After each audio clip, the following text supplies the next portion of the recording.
Peace be upon you. Welcome to the We Smart channel. Today we will install a water pressure sensor with a Shelly Uni on my home water network, and we will explore its benefits and how to utilize it for other applications.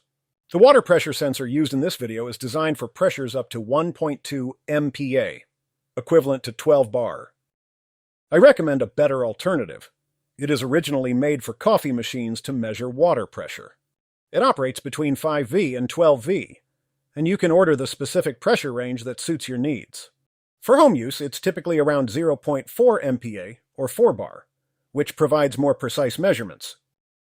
It is made of stainless steel, corrosion-resistant, handles temperatures up to 105 degrees, and is more suitable for this application.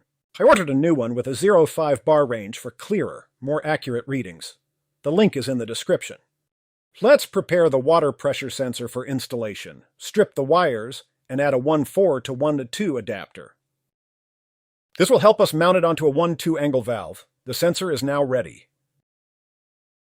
For the Shelly Uni connection, we need 4 wires: red, black, green, and white. We have already explained the installation method in detail in our water level sensor video. The link is below. Taking a closer look, connect red to red, positive, black and green from Shelly to the sensor's black wire, negative.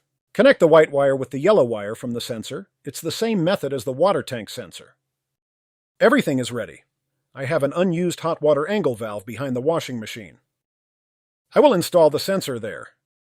If unavailable, you can add a T-fitting upstream of the valve.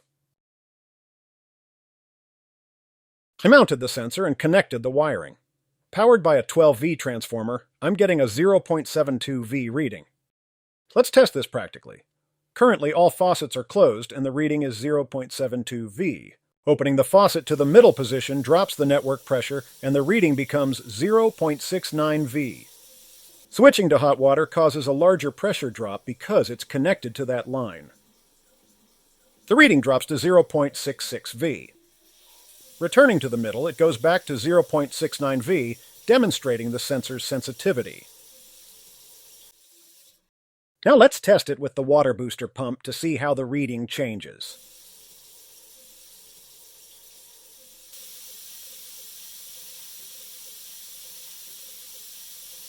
With the pump on and the faucet in the middle, it reached 1.5V. Switching to hot water, it dropped to 0.96V.